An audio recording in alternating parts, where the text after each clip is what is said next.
नमस्कार, ज्ञान विविध्य चैनल में आपका स्वागत है। आज हम कक्षा 12 के अनिवार्य हिंदी में पाठ 17 है। पाठ का नाम मैं और मैं। इसके लेखक है कन्हैयालाल मिश्र प्रभाकर। ये पाठ हमने कल पढ़ा था। आज हम इसके प्रश्न उत्तर करते हैं। तो सबसे पहले पाठ्य पुस्तक के प्रश्न करते हैं। तो पाठ्य पुस्तक में सबसे पहले आता है वस्तुनिष्ठ प्रश्न। तो वस्तुनिष्ठ प्रश्न में सबसे पहला प्रश्न है, मैं और मैं पाठ के लेखक कौन है। तो इसमें ऑप्शन है जयशंकर प्रसाद, हजारी प्रसाद द्विवेदी, कन्हैयालाल मिश्र प्रभाकर, रामचंद्र शुक्ल। तो इसका हमने क्या पढ़ा था लेखक, मैं और मैं का पाठ में इसका लेखक कौन था। तो इसका उत्तर होगा कन्हैयालाल मिश्र प्रभाकर। प्रश्न नंबर दूसरा, लेखक के मित्र श्री सिहल और अपनी गाड़ी क्यों बेचना चाहते थे। वापस बोल रही हूँ, लेखक के मित्र सिहल अपनी गाड़ी क्यों बेचना चाहते थे। तो ऑप्शन है कर्जा चुकाने के लिए, मौज मस्त शौक के लिए, पैसे कमाने के लिए, नया व्यापार आरंभ करने के लिए। तो इसका उत्तर होगा नया व्यापार आरंभ करने के लिए। अब है एक एक लाइन वाले प्रश्न है। तो प्रश्न एक एक लाइन में पहला प्रश्न है, लेखक के मित्र अपनी गाड़ियाँ कितने में बेचने के लिए राजी हो गया। लेखक के मित्र अपनी गाड़ियाँ कितने में बेचने के लिए राजी हो गए। तो इसका उत्तर होगा लेखक के मित्र अपनी गाड़ियाँ 6,000 में बेचने को राजी हो गए। प्रश्न नंबर दूसरा, लेखक की दृष्टि में कौशल जी अद्भुत क्यों थी। इसका उत्तर है कौशल जी अपने जीवन में अनेक असफलताओं के थपेड़े खाकर भी निराश नहीं हुए। इसी से लेखक की दृष्टि में अद्भुत व्यक्ति थे। प्रश्न नंबर तीसरा है, लेखक के मित्र श्री कौशल जी अपराजित वर्ती का क्या रहस्य था। वापिस बोलती हूँ प्रश्न, लेखक के मित्र श्री कौशल जी की अपराजित वर्ती का क्या रहस्य था। इसका उत्तर होगा श्री कौशल जी की अपराजित वर्ती का रहस्य है उनका अहंकार से रहित होना तथा अपने कर्तव्य पालन के लिए तत्पर रहना। वापिस बोलती हूँ, श्री कौशल जी की अपराजित वर्ती का रहस्य उनका अहंकार से रहित होना तथा अपने कर्तव्य पालन के लिए तत्पर रहना था। अगला प्रश्न है, कौशल जी का प्रेस क्यों फेल हो गया था। कि कौशल जी का प्रेस क्यों फेल हो गया था। तो इसका उत्तर होगा कौशल जी का साझेदार कर्ज प्रेस के नाम और आमदनी अपने नाम लिखता रहता था। इस कारण से उसका प्रेस क्या हो गया था, फेल हो गया था। इसके बाद आता है प्रश्न कि अहंकारी होने से क्या परिणाम होते हैं। वापिस बोलती हूँ, अहंकारी होने से क्या परिणाम रहता है। तो इसका उत्तर होगा अहंकारी होने से व्यक्ति दूसरों से घृणा करता है और घृणा करने से जीवन की सारी ऊंचाइयां क्या हो जाती है, समाप्त हो जाती है। अगला प्रश्न है, श्री कौशल जी की कथा से क्या संदेश व्यक्त हुआ है। श्री कौशल जी की कथा से क्या संदेश व्यक्त हुआ है। तो इसका उत्तर इस प्रकार होगा, इससे संदेश व्यक्त हुआ है कि मनुष्य को जीवन के प्रति निष्ठा रखते हुए संघर्षों से नहीं घबराना चाहिए और कर्म की गति नहीं रोकनी चाहिए। व्यक्ति को कर्म करते रहना चाहिए और उस गति को कभी नहीं रोकना चाहिए, क्योंकि कार्य करता रहेगा व्यक्ति तो जीवन में कुछ न कुछ लक्ष्य तक अपने जीवन में लक्ष्य तक पहुँच ही जाता है। ये तो हो गए एक एक लाइन वाले प्रश्न। अब आते हैं 5-5 लाइन वाले प्रश्न। तो 5-5 में सबसे पहला प्रश्न है, पांचों आदमी क्यों रो रहे थे। इसका उत्तर होगा पांचों आदमी रात में कहाँ रुके थे, वो एक मंदिर में सो गए। सुबह उठते ही उन्होंने सबसे पहले स्वयं को गिना कि सब पूरे है कि भी नहीं। उनमें से प्रत्येक गिनने वाले ने अन्य सभी को गिना परंतु स्वयं को नहीं गिना। इस तरह गिनती करने से वे 4 ही रहे। उन्होंने सोचा कि 5वां साथी रात को ही घर लौट गया हो। इसी बात पर वे रास्ते में रोते पीटते हुए लौट रहे थे। अगला प्रश्न है, लेखक ने किन लोगों को पशु कहा है। वापिस बोलती हूँ, लेखक ने किन लोगों को पशु कहा है। इसका उत्तर होगा कि जो लोग दुनिया की बात सोचते हैं परंतु अपने बारे में जरा भी नहीं सोचते अथवा मन में कभी किसी का चिंतन नहीं करते, किसी प्रकार का चिंतन नहीं करते, उन्होंने लेखक को पशु कहा। उन्हीं लोगों को लेखक ने क्या कहा है, पशु कहा है। क्योंकि पशु में सोचने की क्षमता नहीं होती है, वह बिना सोचे जिधर हवा ले जाए उधर ही वो चले जाते हैं। इसलिए मनुष्य पहले कुछ नहीं सोचे और कहीं भी चलता चले, वह क्या कहलाता, पशु जैसा ही होता। अर्थात जो भी कार्य करता वो बिना सोचे समझे कर देता, तो किसके समान होता है, पशु के समान ही होता है। उसके लिए पूंछ और सींग की ज़रूरत नहीं, उस मनुष्य के लिए सींग और पूंछ की ज़रूरत नहीं होती, क्योंकि वो पशु के समान जो सोच समझ के कार्य नहीं करता वो किसके समान होता, वो पशु के समान ही होता। लेखक यही कहना चाहता है। अगला प्रश्न है, शेख सादी ने अपने बेटे को घर पर सोते रहने के लिए क्यों कहा? तो इसका उत्तर होगा, शेख सादी अपने बेटे के साथ सुबह की नमाज पढ़ कर लौट रहे थे। उनके बेटे ने कहा कि रास्ते के दोनों तरफ वाले घरों में अभी तक बहुत से आदमी क्या है सो रहे हैं और नमाज पढ़ने नहीं गए। तब शेख सादी ने बेटे से कहा कि अच्छा होता तू भी सोया रहता और नमाज पढ़ने न जाता। ऐसा करने से तू दूसरों की बुराइयां खोजने का भयंकर पाप करने से बचता रहता। अर्थात तू यहाँ नमाज नहीं आता तो बुराई से तो बच जाता। इस प्रकार से एक सादी ने अपने बेटे को दूसरों की बुराई न करने की दृष्टि से ऐसा कहा है। अगला प्रश्न है, कौशल जी की पुस्तकों का प्रकाशन क्यों बंद हो गया? कि कौशल जी की पुस्तकों का प्रकाशन क्यों बंद हो गया?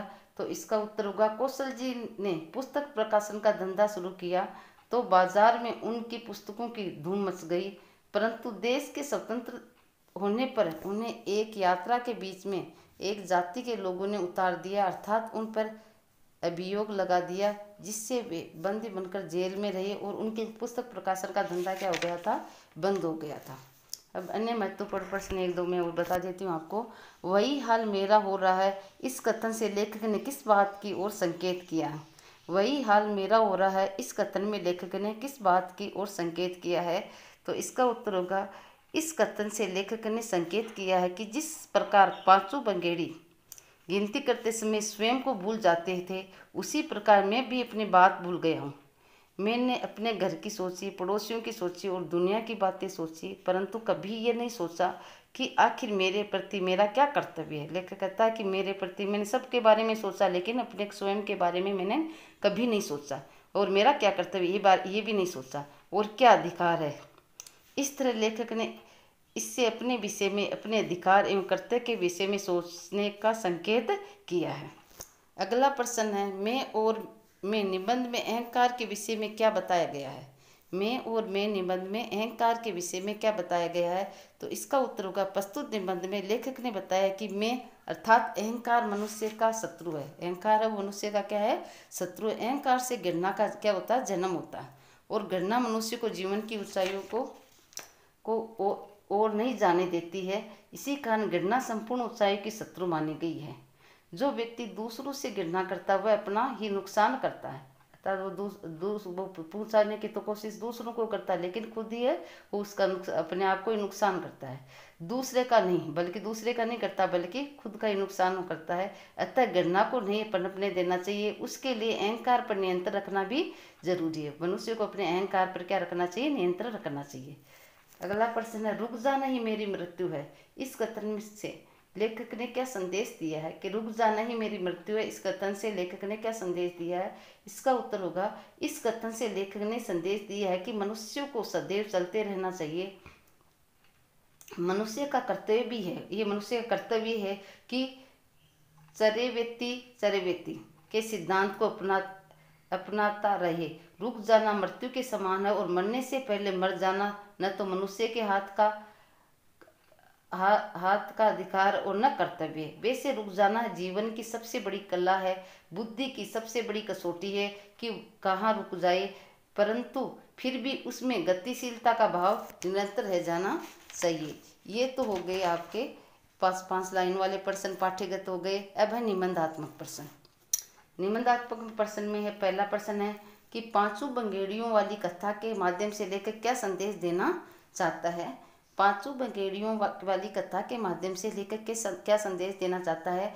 तो इसका उत्तर होगा, पांचों बंगेड़ियों में गहरी दोस्ती, आपस में गहरी मित्रता थी। वे अपने घरवालियों से प्रताड़ित होने पर प्रदेश में रोजगार करने चल पड़े। संयोग से उन्हें एक रात किसी मंदिर में भी रुकना पड़ा। सुबह उठते ही उन्होंने सबसे पहले सभी साथियों को गिनना प्रारंभ किया। उनमें से प्रत्येक बंगेड़ी अन्य सभी को गिनता रहा, परंतु स्वयं को नहीं गिनता, अर्थात वो सबको गिनता लेकिन अपने आप को वो नहीं गिनता था। इस कारण उनकी गिनती में 4 ही शेष रहे। तब उन्होंने सोचा कि 5वां दोस्त है, शायद रात में घर लौट गया हो। इस बात पर वे रोते हुए घर लौटने लगे। रास्ते में एक समझदार व्यक्ति मिला। उसने उन्हें समझाया कि तुम घर से 5 चले थे और अब भी 5 ही हो। तुम गिनती करते समय स्वयं को नहीं गिन रही हो और अपनी गिनती करना भूल जाते हो। तब जाकर उन्हें सही स्थिति का ज्ञान हुआ। इस कथा अब है, इस कथा के माध्यम से क्या संदेश देना चाहता है लेखक? तो इस कथा के माध्यम से लेखक यही संदेश देना चाहता है कि व्यक्ति अपने आप को कभी मत भूले, अपने आप में कभी न भूले, क्योंकि अपने को भूलकर व्यक्ति अपने कर्तव्य और अधिकार को भी भूल जाता है। इसलिए व्यक्ति को अपने आप को कभी नहीं भूलना चाहिए। इधर उधर की तथा दूसरों के बारे में सोचने के साथ साथ अपने बारे में, अपने प्रति, अपने कर्तव्य के बारे में सोचना चाहिए, तभी हम मैं का महत्व समझ सकते हैं। अगला प्रश्न है, हमारा हमारे प्रति क्या अधिकार है? हमारा हमारे प्रति क्या अधिकार है? तो इसका उत्तर का मैं और मैं निबंध में लेखक विभिन्न प्रकार के उदाहरण देते हुए बताया है कि प्राय व्यक्ति दूसरों के विषय में सोचकर सुखी या दुखी होता रहता है, अर्थात दूसरों के बारे में कभी सोचकर दुखी होता है और कभी सुखी होता रहता है। लेकिन उसका प्राथमिक कर्तव्य है कि वह अपने विषय में सोचे, अपने कर्तव्य का पालन करे और निरंतर कर्मठ बना रहे, अर्थात निरंतर कार्य करता या कर्म करता रहे।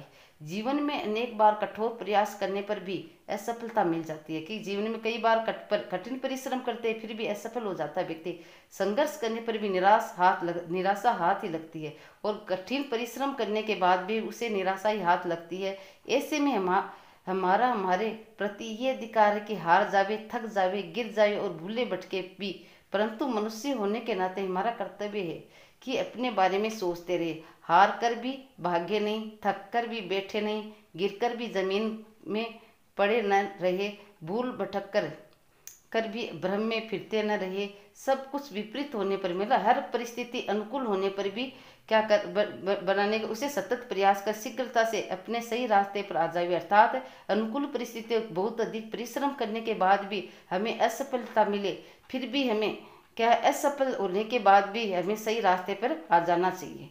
हमारे प्रति हमारा यही अधिकार है कि अपने काम में निरंतर लगे रहिए, नया आरंभ करने के ललक रखे, अर्थात जागरूकता रखे, क्योंकि जीवन में रुक जाना ही मृत्यु, अर्थात जीवन में अपने लक्ष्य तक न पहुंच पाना ही, क्योंकि लक्ष्य तक नहीं पहुंच पाना तो क्या है, व्यक्ति को अगर लक्ष्य तक नहीं पहुंचता है तो फिर भी क्या उसे परिश्रम करते रहना चाहिए। ऐसे नहीं कि अगर लक्ष्य तक नहीं पहुंचे तो उस कार्य को छोड़ दे, लेकिन उस कार्य को छोड़ना नहीं है, बल्कि उसे परिश्रम करके उस लक्ष्य तक व्यक्ति को पहुंचना ही है।